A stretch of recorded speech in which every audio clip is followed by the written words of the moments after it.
Alors je voulais qu'on voit ensemble rapidement 12 choses qu'on a tous vécues sur Facebook. Cette première slide montre que quand je réactualise ma page Facebook, c'est en petite partie pour être au courant des dernières actus de mes amis et en majeure partie pour être sûr que je n'ai pas de nouvelles notifications.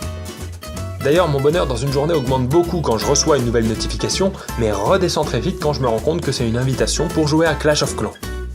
J'ai remarqué que les demandes d'amis à une fille dépendaient beaucoup de son statut amoureux. Quand elle est en couple, fiancée puis mariée, elle reçoit de moins en moins de demandes, mais ça remonte dès que ça devient compliqué et qu'elle est de nouveau célibataire.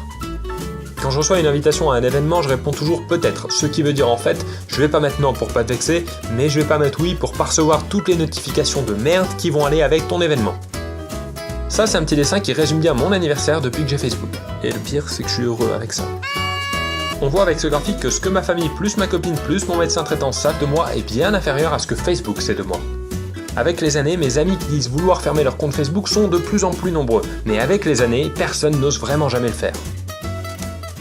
J'ai noté aussi que les personnes qui n'ont pas de voyelles dans leur nom de famille sont beaucoup moins nombreuses dans la vraie vie que sur Facebook. Elodie PNL, Vincent JVT, Marine RPS, j'en peux plus. Si la personne avec qui je chatte a vu mon message il y a 1 minute, je me dis qu'elle va répondre dans pas longtemps. Si elle l'a vu il y a 5 minutes, je me dis qu'elle doit être occupée. Et si elle l'a vu il y a 2 jours, là j'en veux un peu plus. Un peu.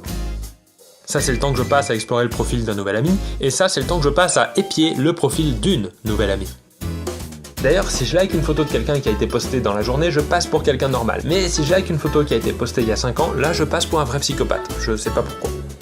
Et on finit avec un joli dessin qui représente les photos sur lesquelles je suis tagué, avec en noir celle où je suis propre et bien coiffé, et en gris celle en fin de soirée avec les yeux rouges et du vomi sur le t-shirt. Je passe ma vie à me détaguer de toute façon.